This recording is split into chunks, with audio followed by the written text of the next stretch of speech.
I have 13 parrots, 10 chickens, 5 bunnies, 3 dogs, a guinea pig, and a tortoise named Rock Hudson. Most of them are adopted from like rescues or people abandoning. I love parrots so much. Like they have the best personalities. They're so smart. Yeah, if someone's like, "I have this parrot and I can't take care of it anymore," I'm like, "Okay, bring it on over." And I just love it. It's like I work at a petting zoo.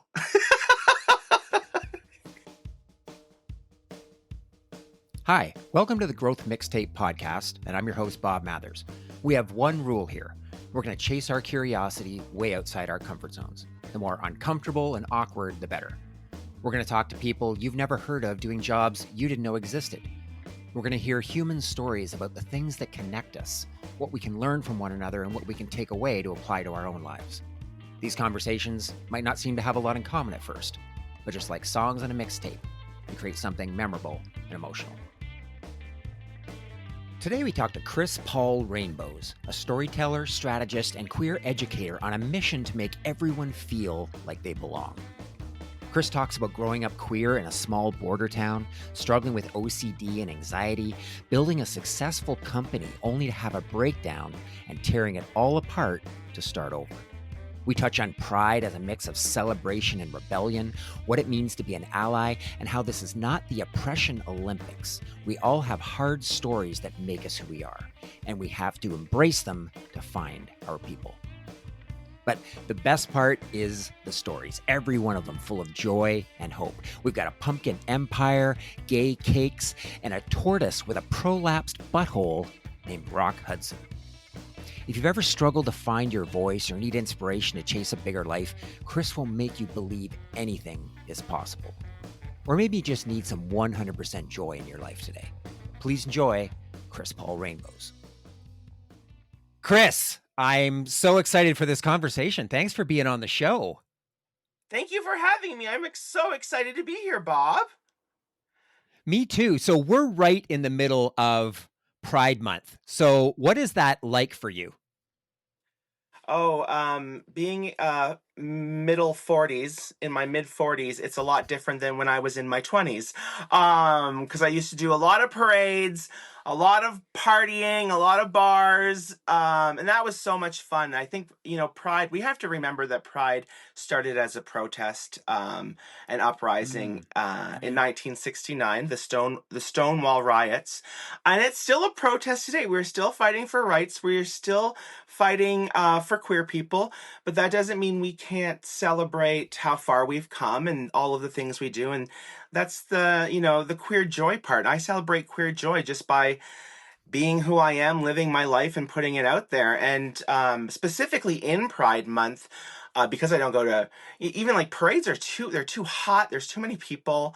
I can't. But I do a lot of talks. I do a lot of talks at like community centers, congregations, people who want to be better allies and understand like the steps to take to be better allies. And I also do a lot of kids book readings at family pride days, which are absolutely just a joy. So spreading queer joy is my thing all year round, but like I pump it up during Pride Month.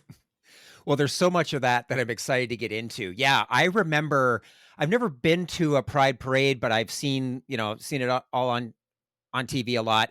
And I just remember thinking like nobody is having more fun than those guys. Right? Like it looks Right? like Mardi Gras, it looks like sex and drugs and partying for days. It's just like, oh my God, it just looks like the most amount of fun.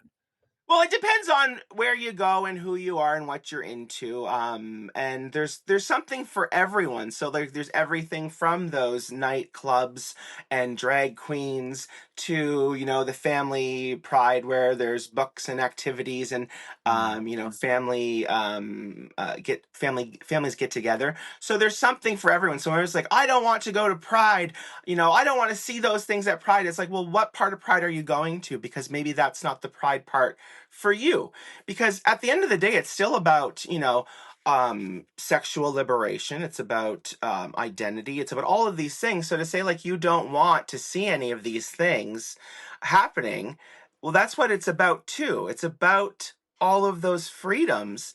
And if you don't want to see it, don't go to it. Go somewhere else, and that's okay. Yeah. I think you do good at Pride, though. You're a very handsome person, if I may say so myself. You do very good at a Pride parade.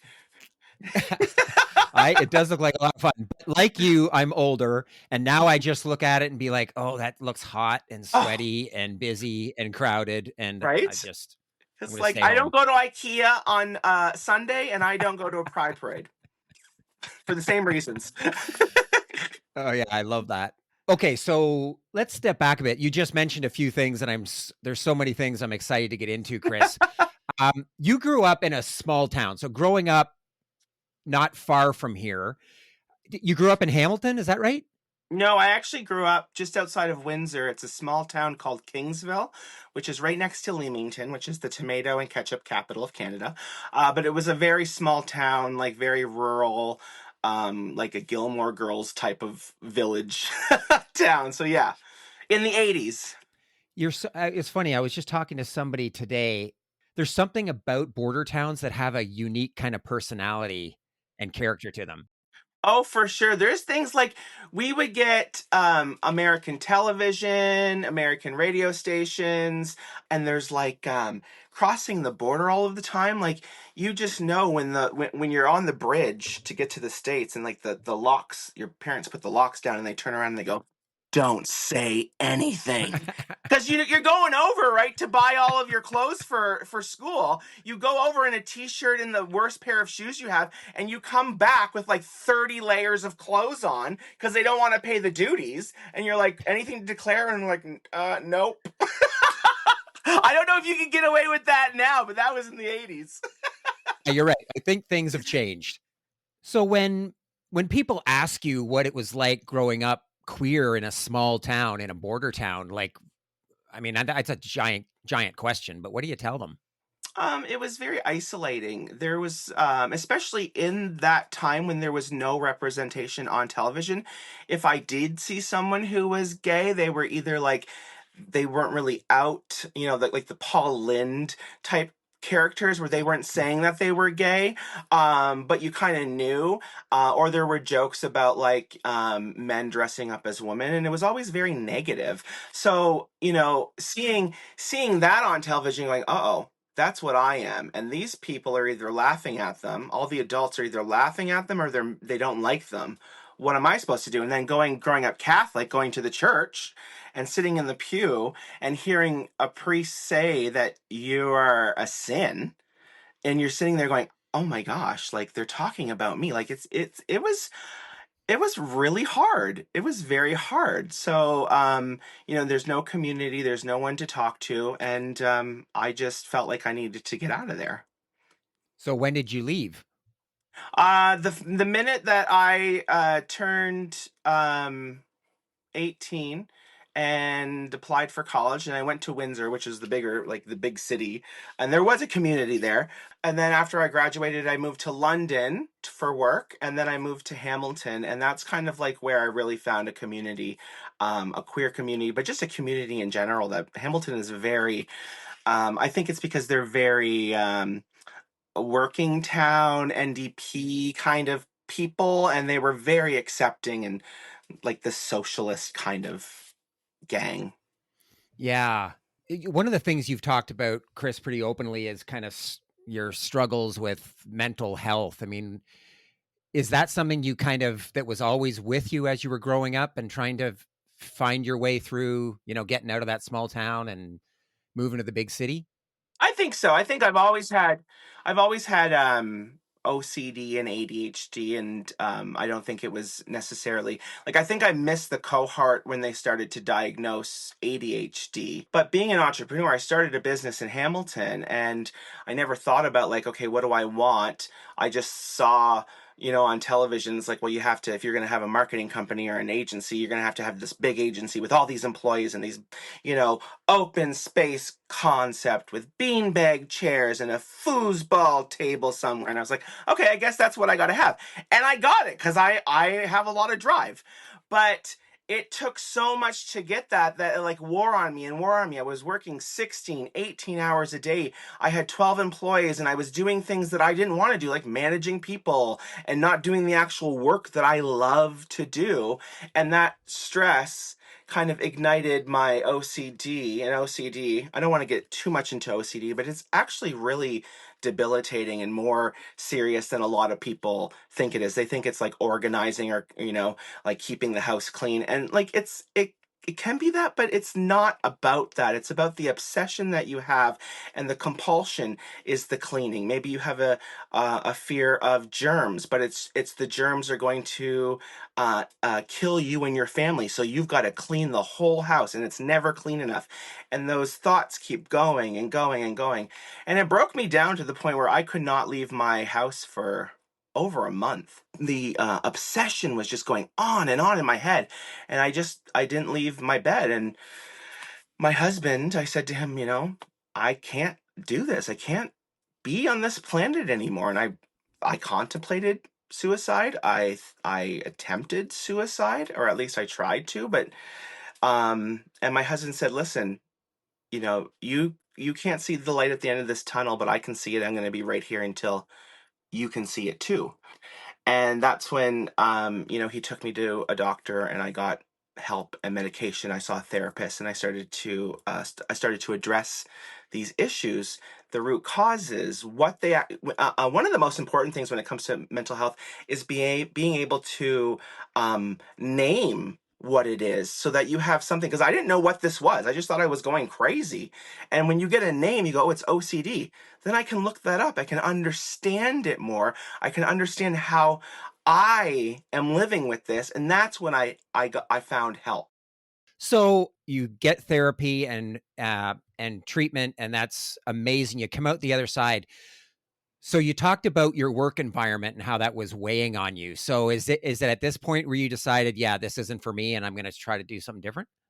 Yeah, totally. I kind of got out of that OCD depression, and I realized I didn't define what happiness was for me in my life. I just let the world dictate what happy looked like. And I thought, what do I want? And I looked around and I said, I don't want all of these things. I don't want an office. I love people, but I don't want to manage their workloads and do any of that stuff because I'm not good at it. So I like completely rearranged my life. And then I proposed to my husband because I was like, well, anybody who is going to say, I'll be here until you can see the light at the end of the tunnel too. Like I was like, I gotta lock that down because that's good stuff. So we decided to get married. I left my business. And I started up my own business, the Unicorn Rebellion. And it's basically everything that I love to do at my old business, but I got to do it. I was hiring people to do all that stuff, and I was like, no, I want to do that stuff.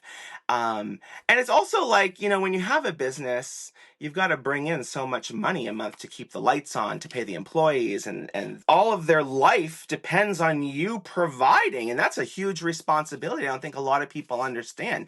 And so that means you can't turn anybody away. You got to say, okay, yeah, I got to work with you. I got this month's low. We're working with anybody. And now I can go, okay, I don't need even close to $60,000 a month to live.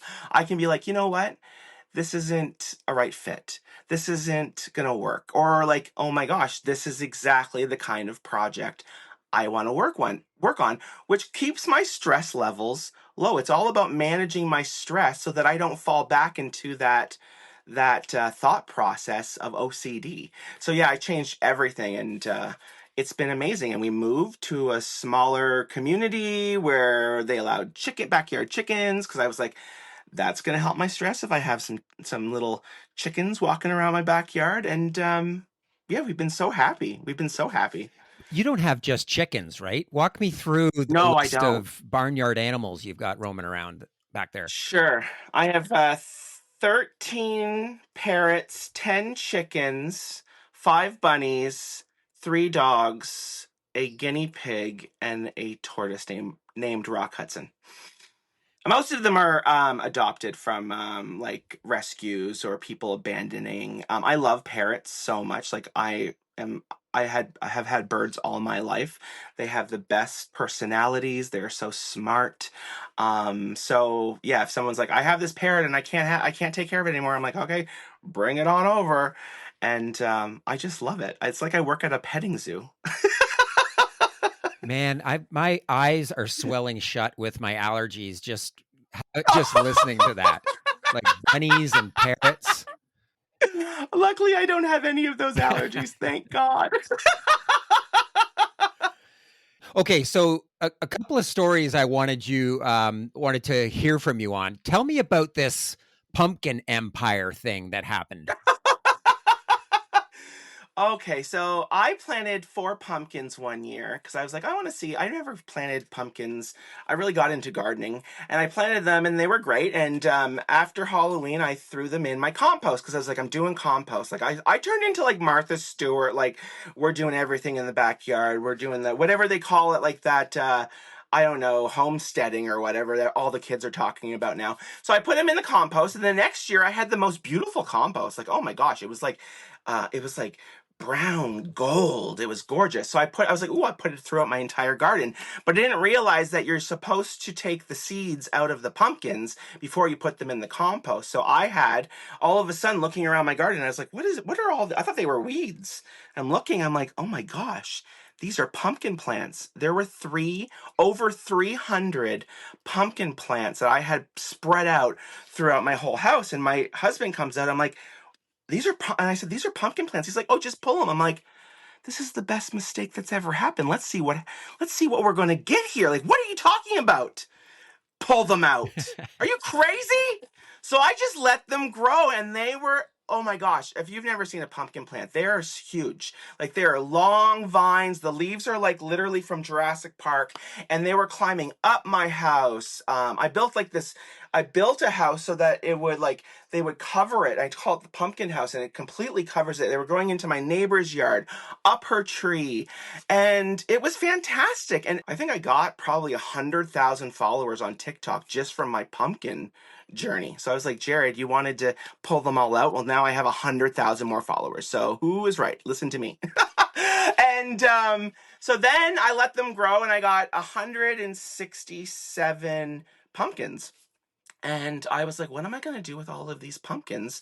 Like, I can't, like, it's just so many. So I had this idea. We have a fund called the Unicorn Fund where we raise money for the queer community in Hamilton.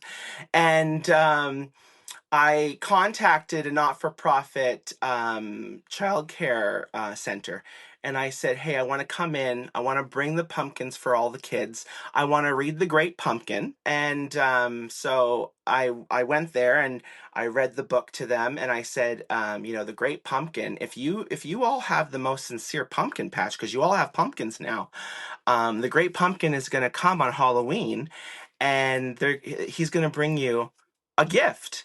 And it was so beautiful because like I wasn't even thinking in this moment, and this one kid in the in where I was reading a little kid held up this one pumpkin. I had made a video out of 167 pumpkins. I made a specific video about this pumpkin because it was my favorite one, and he held it up like it's crazy kismet. And I went, oh my gosh, that's my favorite of all of them. And he walked up to me, and he saw how happy I was about it, and he gave it back to me. And I said, thank you so much. And all of the kids saw how happy that made me, and they started bringing me their pumpkins. Now, I didn't want them back because I was like, I don't want any of these pumpkins. But I realized that they did have the most sincere pumpkin patch. They were all being so sincere, and like how kids just are born with this, and that sincerity and empathy is beat out of us when it comes so naturally. So on Halloween, my fund bought $2,000 worth of kids' books, and we delivered it and said it was from the Great Pumpkin. And it was like one of the most magical, like they loved it. It was just, I always like to take, you can find opportunity in anything. Like everything has a little bit of magic in it, and you just gotta like find it and then like use that magic for good. Well, there's so much about that I love when you go back, Chris, and you talk about Yeah, why would we pull these out? Like, let's just see them. Let's just let them grow and see what Yeah. happens. And then that image of that little boy giving you this your perfect pumpkin pat back. I mean, that would never have happened. What a beautiful kind of yeah. Never. They're so sincere with their love and their kindness and their empathy. It's just, kids are amazing. Hey, it's Bob, and I'm taking the Growth Mixtape on the road in a series of keynote speeches inspired by the stories of my amazing guests. At their core, these signature talks are about how to get you and your teams off autopilot and stop settling for small incremental improvements. This isn't going to come from spewing business advice. My podcast is full of people that have done incredible things, and every one of them struggles with self doubt, imposter syndrome, and the crippling fear of judgment that holds so many of us back. They've also found ways through it by rediscovering their creativity, their curiosity, and the confidence to do scary things. Imagine the power of bringing these vulnerable stories to life, live and on stage, to help you and your teams hit your targets, find your voice, and be the rock stars you are. Book me for your next event at bobmathers.ca. Now back to the show. The other thing I wanted to ask you about too in that story, so what do you think it was that drew those 100,000 followers? Because on the surface of it, it's like, okay, there's this weird story about these pumpkins. Like, why? What is it about that story that seemed to resonate with so many people? Well, I think that what people don't realize about getting followers. I want a lot of followers. I got to make all this content, and I have narrowed it down to about 3 videos on my TikTok that have got me the most followers. We all want to know how the story ends, right? So putting up that one video where you're dancing or singing, that's fun. But like, I don't need to follow you. That was great. Thank you for that. But when you put up that story and you start it, everybody wants to see where it goes, and that's what it was. It was me going, look at all of these pumpkin plants. What am I going to do now? And everyone went, follow. I want to know what they're going to do now. So give them a reason to be part of your story. And I incorporated comments. People were telling me what to do with them. Like, you should take them to an animal sanctuary. You should, and I would address them. I'm like, that's a really great idea. Maybe I will take some of them. Like, interacting with those people afterwards. So many people just put up content and like they don't realize all of the gold is in the comments. Like, those people are reaching out to you. And don't get me wrong, I get a lot of crappy comments, like horrible, mean comments, but there's so much beauty in that comment section, and that's how you know not only grow an audience, but you nurture and maintain your audience, so that when something happens that's actually like really important that you want to share, you've got all of those people who are your I don't know. They're like your army. They're your friend army who are like, oh, Chris has got something important. We're going to share it. It's like we forget about that ongoing relationship back and forth. Yeah, I love that. What was your second video? You said there were 3 big ones. What was the second one? I don't know what the third one was, but the second one was actually, I don't know how political we want to get, but it was Marjorie Taylor Greene. I don't know if you know who Marjorie Taylor. Oh, yeah. She camped outside of Drag Queen Storytime place, and she was like, they're reading books to children. She was making this video, and they're disgusting and blah, blah, blah. And at the time, I was doing Drag Queen Storytime. I've retired from that, but I was doing it, and I addressed her, and I basically said, no, they're not disgusting, and here's what they're reading. They're reading, I have all my books here. They're reading about identity. They're reading about solidarity. They're reading that Timmy has 2 moms and Molly has 2 dads, and that is a family too. And we're not going to stop. We are not going to stop until you stop, because you are the reason. The only reason I have to go in to schools to read these books is because you're teaching kids hate, and I'm trying to undo that hate. So when you stop, I will stop. And that got 100 over 100. I think it was 130,000 followers, and I think it got 500, 500,000 likes. That's not even views. That's people who clicked on it.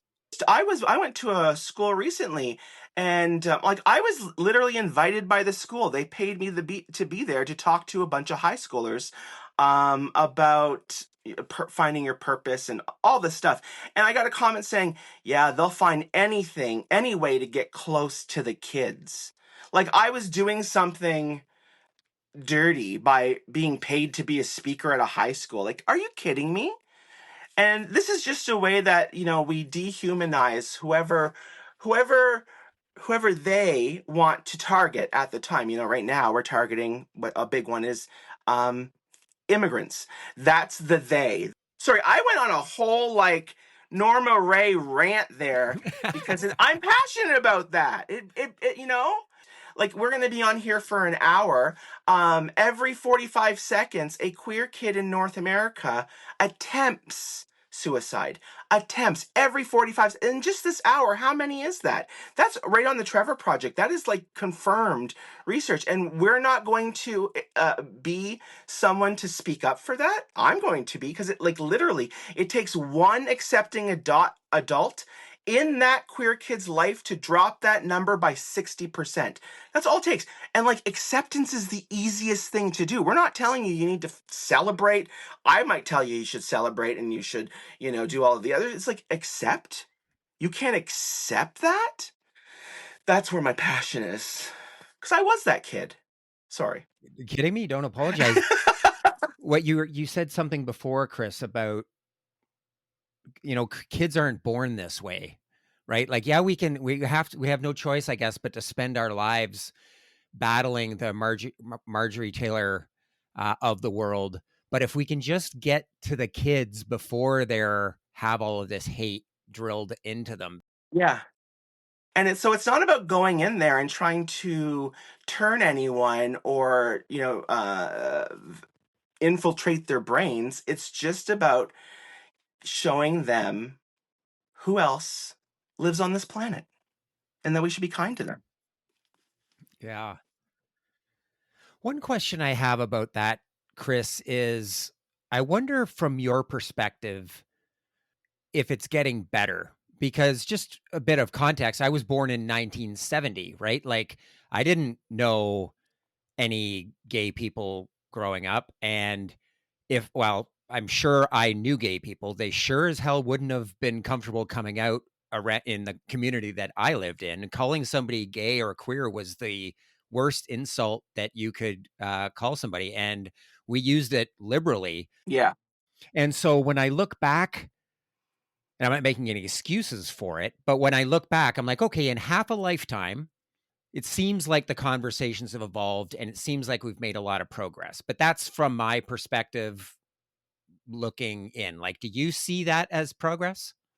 Well, the first thing I start with is the reason, you like, I love how you said that it's the worst thing that you could have been called as a kid, being gay, or being queer, or being the F slur. And we kind of have to look at the root of that. The root of that is misogyny. Why they were calling you that is because they were saying that there's nothing worse than acting, looking, dressing like a woman. And if you were acting, talking, wanting to be close to that, feminine, there's something wrong with you. And it all leads back to this hatred for women, even drag queens. You're disgusting dressed like that. Why do you think women are disgusting? Like, what? Trans women, you're never going to be a real. It's all about this hatred towards women. And do I think that has changed? Yeah, I think a lot has changed. Like when you were born, I don't even think women in Canada could have a credit card in their own name. I think that happened in like 1976 or something like that. So yeah, there are things that have changed. I met my husband, I think, what, 2 years after it became legal to get married in Canada? Like there was, when I was a kid, that wasn't even an option. That was like, I was like, well, I'm never getting married ever. I don't know why I'm doing this project in high school where it's like you have to like plan your wedding. I think it was home ec or something. It's like, well, I'm not getting married. So yeah, things happen, but things keep getting pushed back. The more liberation we get, the more people want to squash that and keep us down.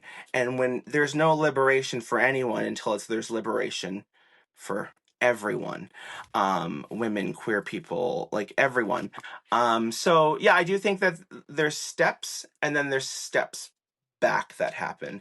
And we've seen that with the trans community right now. They're being demonized and weaponized, and so much misinformation that it has kind of put us back, but that doesn't mean we're going to stop the fight. And that's what pride is all about, right? It's about continuing that fight, but also celebrating that joy while we're fighting. Yeah. And I do think it's so interesting. I was talking to a mentor about this, preparing for this conversation today. And I do have a lot of hope, as you said, and we talk about our kids. Like my kids are in their early 20s. And I think I don't know how to sum up their point of view on it, other than like I don't get what the big deal is. Girls love girls and boys love boys, and they love a boy one day and they love a girl next day. Like I really don't think they care. So hopefully it's just that it's a thing that we just have to wait. Oh, 100%. And this is another reason I absolutely loved going to high schools to talk, because I walk out of there so refreshed of like, okay, the future is not doomed. Because like I'm going in there to talk about these things, and they're looking at me like, I know that. I Right. know all of those things. I'm woke. I'm more woke than you're woke. And I was like, oh yeah, I guess you are. So like coming out, I'm just like, okay, the future, and that's my hope. That's like what gets me through is like, okay, they're coming up, they're speaking out, they're not putting up with this stuff, and that gives me hope. So I think, yeah, your kids are right in that generation.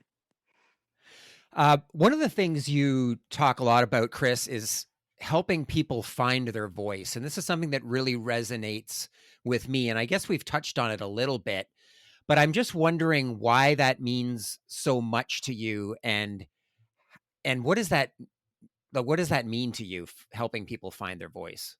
Sure. So I think a lot of people think that finding your voice means like literal, like the ability to speak out and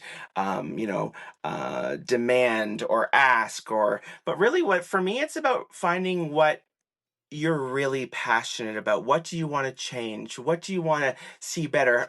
How do you want to leave this world better than when you came into it? What are those things? That's what I think finding your voice is. And it's not about how loud you are, because you can advocate for those things in so many different ways, from going into politics or writing poetry, writing music. I do it through speaking or writing kids books.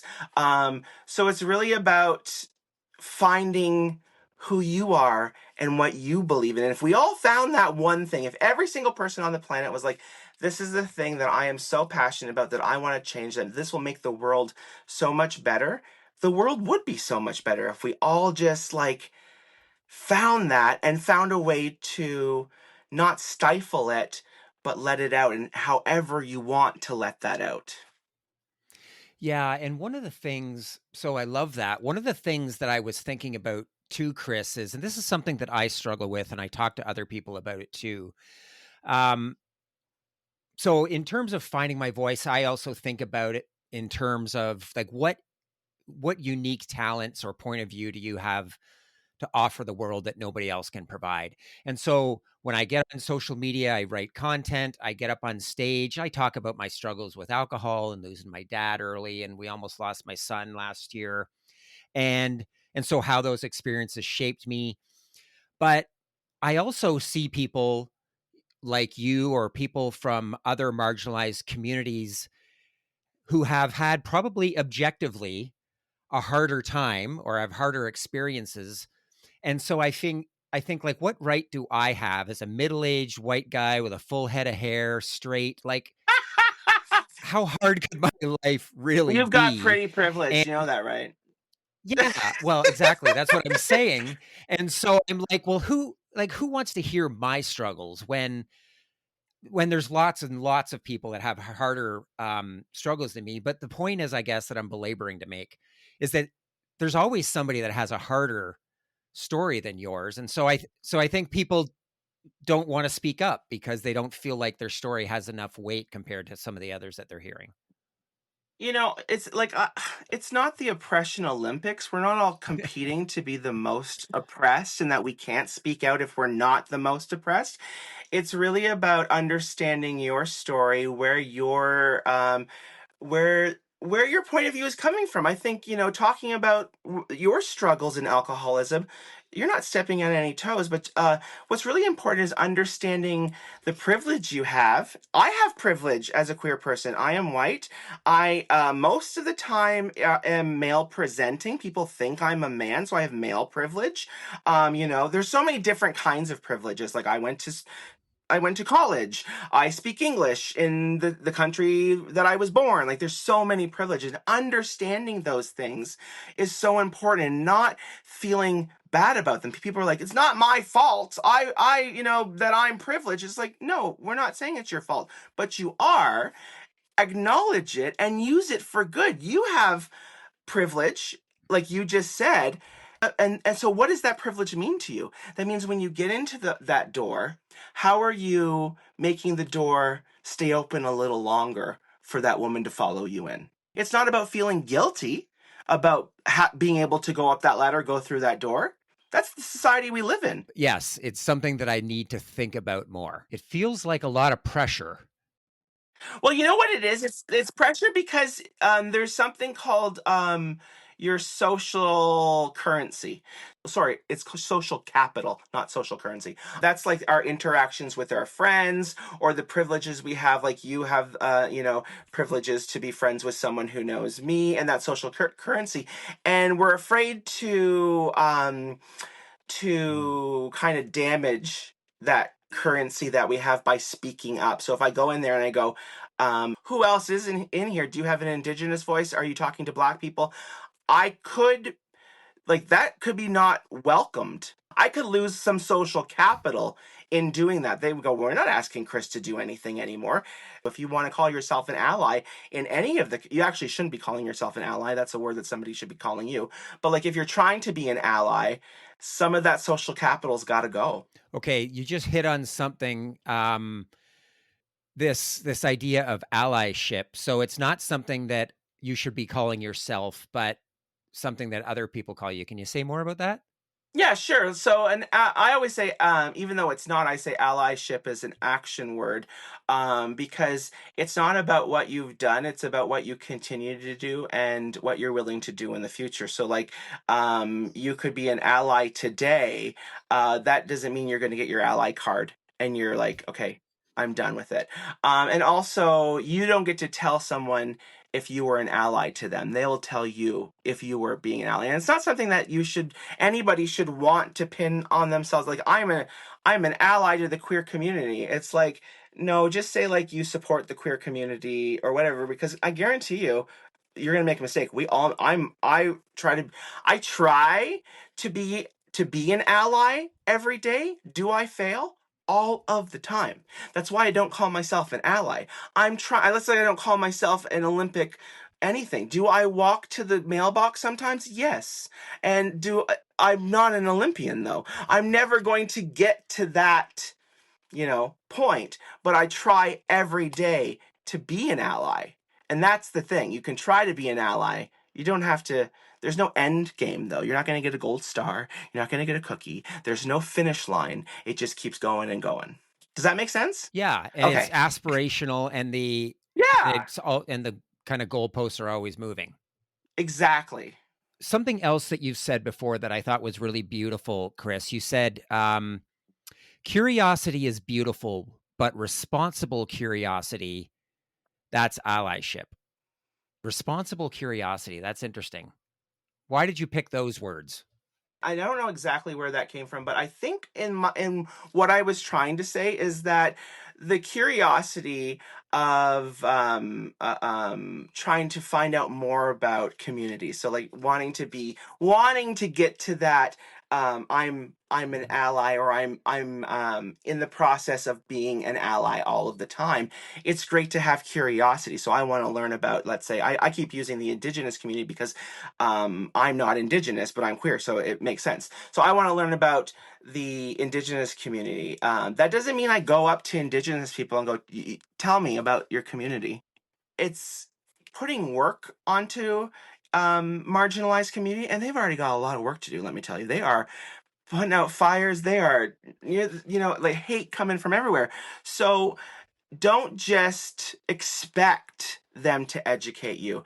Don't expect them to have the answer for you. All of the stuff's out there. Like start Googling. And if you're going to ask that question, and I ask all the time, I have an Indigenous friend who I ask all the time. And the first thing I say to her is, do you have the capacity to hear my question at the moment about the Indigenous community? And sometimes she says, totally. And sometimes she goes, no, I don't have the capacity to do it. And I go, just drop it. It's not her responsibility to teach me. So that's about. It's about being respectful to the work that marginalized people are already doing, not giving them a bigger workload to do, but being curious and wanting to understand. There's nothing wrong with that. Just be respectful when you do so. Yeah. So yeah, I love that. Do you have the capacity to hear my question? That's interesting. I ask that all of the time, not just to marginalized people. I will ask that to friends, family. Do you have the capacity for this?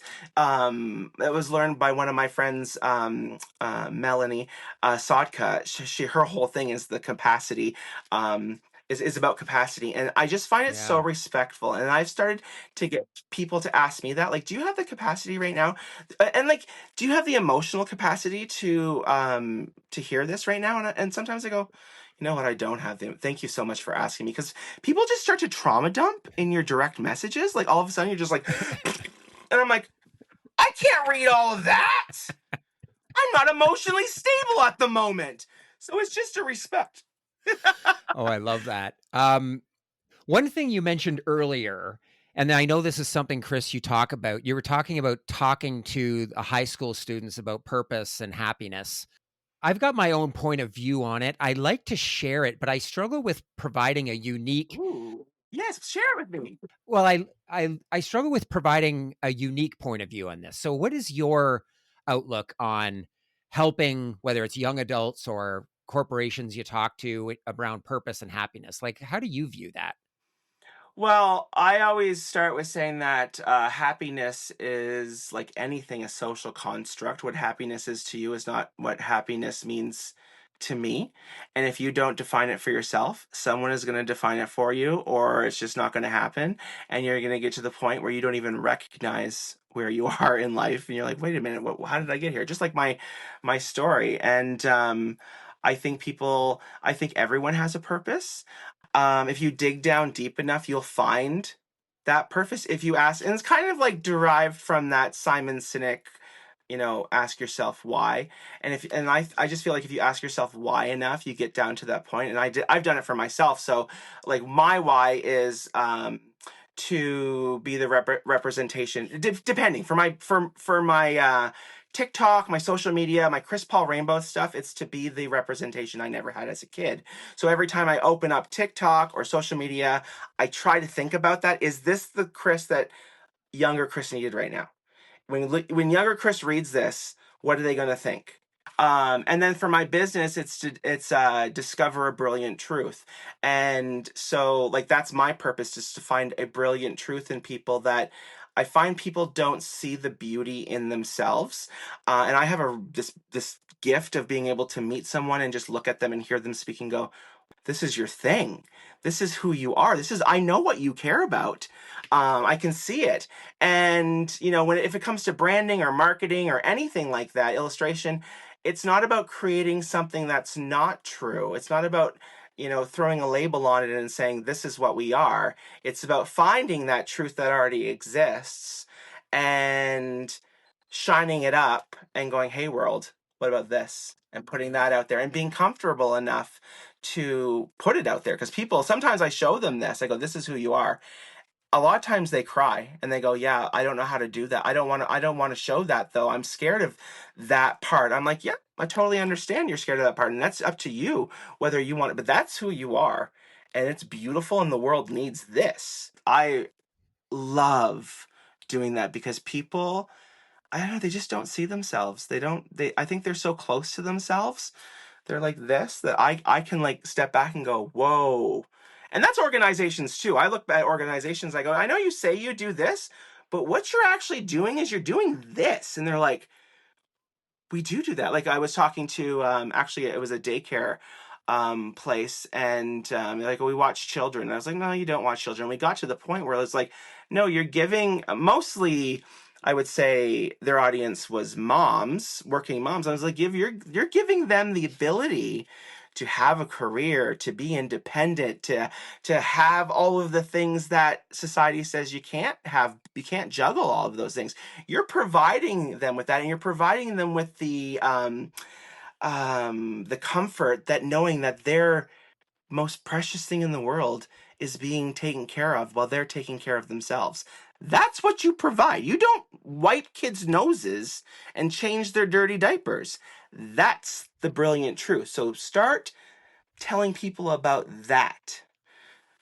The brilliant truth. I love that. And I think you're right. It's impossible for people to see that in themselves. It's really super powerful. Yeah, that's amazing. So a couple of other things that I just wanted to touch on, Chris. Yeah. I just have to hear you tell the story about the geek. The geek! The geek heard around the world. Okay, I'll tell you the story of the gig. So basically, there was this guy in the States in 2016, and it was all over the news, and he was not baking a gay cake for this gay couple who wanted to get married. He's like, it's against my religion. It's not happening. And me and my husband had just got engaged, and I thought, are you kidding me? Like, you cannot do that. And I was like, I want a gay cake. And I was like, we're not even getting married for 2 years, but it's like, we'll celebrate something. Don't worry about it.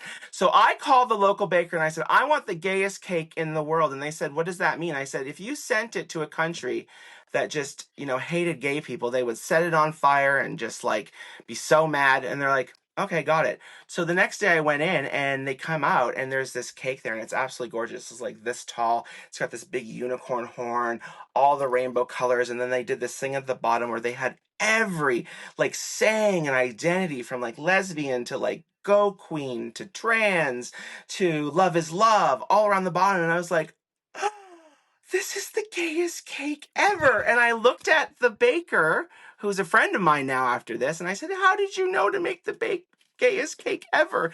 And she said, I have two moms. And I was like, oh, perfect. Perfect. So I took it home and my husband's like, oh, we're going to eat it. I said, don't touch that cake until I get a picture. And I took a picture of it and I put it onto social media. And I said, in Canada, when you ask for a gay cake, you get a gay cake. And I went to bed. And the next morning I woke up and it was like millions of shares all over the place.